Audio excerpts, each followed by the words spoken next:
Il est écrit dans 1 Corinthiens, je crois 15:33. Faites attention, les mauvaises compagnies corrompent les bonnes mœurs. Que personne ne vous trompe, mes amis. L'environnement change quelqu'un. L'environnement déforme une personne. L'environnement transforme la vie d'une personne. Si vous ne faites pas attention à l'environnement, eh bien, chers frères et sœurs, vous risquerez de vivre ce que vous n'avez jamais vécu. Proverbe chapitre 13, verset 20. La Bible déclare, c'est lui qui fréquente les sages. Qu'est-ce qui lui arrive? Il devient sage. Qu'est-ce qui a fait qu'il devient sage? La fréquentation. L'environnement des sages. Il finit par devenir sage. Dans 1 Samuel chapitre 10, la Bible dit, lorsque le prophète parlait à Saoul, il dit, quand tu me quitteras, tu rencontreras un groupe de prophètes. Dans cette garnison-là, l'Esprit du Seigneur te saisira et tu prophétiseras aussi avec eux. L'environnement de prophète. Tu ne peux pas être un prophète, mais tu peux avoir des pulsions prophétiques parce que tu fréquentes des prophètes. Le fait de regarder des émissions sur la médecine et la santé,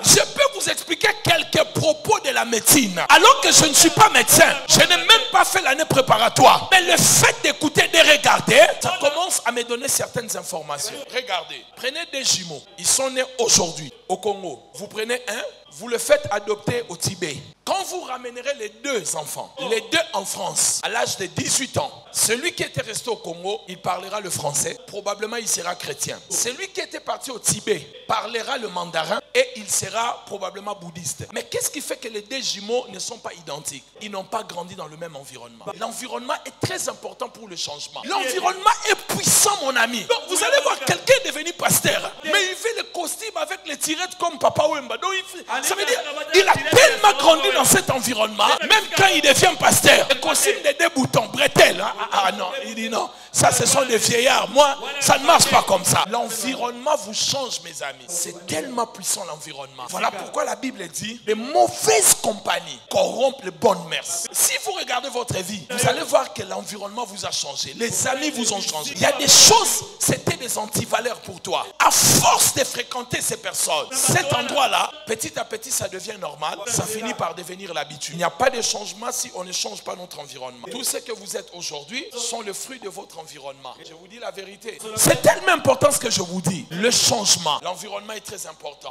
L'environnement nous définit. L'environnement nous détermine. Il y a des gens, quand vous les fréquentez, vous savez, vous pouvez plus ou moins savoir d'où ils viennent. Vous pouvez comprendre. C'est comme Pierre. Quand cette femme l'a vu, quand on avait vendu Jésus, cette femme a dit, toi aussi tu étais avec cet homme. Ta manière de parler là ressemble à ces personnes-là. Frère, même si vous partez en boîte de nuit, vous êtes chrétien, on va vous identifier. Ta manière de danser ne sera pas pareille. Amen. On va vous identifier. Non, je vous dis la vérité. Quand tu n'es pas dans ton environnement, tu ne fonctionneras pas comme il faut. Prenez un poisson, retirez le poisson dans l'eau. Il va suffoquer. Parce que ce n'est pas son environnement. Maintenant, regardez. Le poumon de l'homme et le poumon de poisson, entre les deux, qui a le plus grand poumon? L'homme. Mais mettez l'homme dans l'eau et mettez le poisson dans l'eau. Qui va supporter l'eau? Le poisson. Parce que le poisson est dans son environnement. Mais si vous le faites sortir, il va suffoquer. Vous prenez l'homme, vous le mettez dans l'eau, il va se noyer. Parce qu'il va dans un environnement qui n'est pas à lui. Alléluia. Le changement n'est possible qu'à partir de notre environnement que nous avons changé. Maintenant, cet environnement m'a détruit. Cet environnement m'a conditionné. Cet environnement a fait de moi ce que je suis aujourd'hui en mal. Comment je vais changer maintenant? Il faut que je quitte cet environnement. Il faut que je fuis ces personnes. Il faut que je les évite. L'environnement qui te détruit ne peut pas te changer. C'est impossible. L'environnement qui te détruit ne te changera jamais. Je disais que l'environnement défini détermine aussi ce que nous deviendrons. Vous savez, à force de fréquenter un mauvais environnement, même quand vous quittez cet environnement, des fois, les comportements de l'ancien environnement peuvent vous poursuivre dans le nouveau environnement. Regardez les filles de Lot. Elles ont donné la boisson à leur papa. Leur papa a bu. Elles ont couché avec leur papa et les deux sont tombées enceintes. Où est-ce qu'elles avaient appris cela? À Sodome. Bien qu'elles sont sorties de Sodome, mais la pensée de mauvais environnement ne les avait pas quittées. Frères et sœurs, faisons très attention aux environnements si nous voulons changer. Alléluia.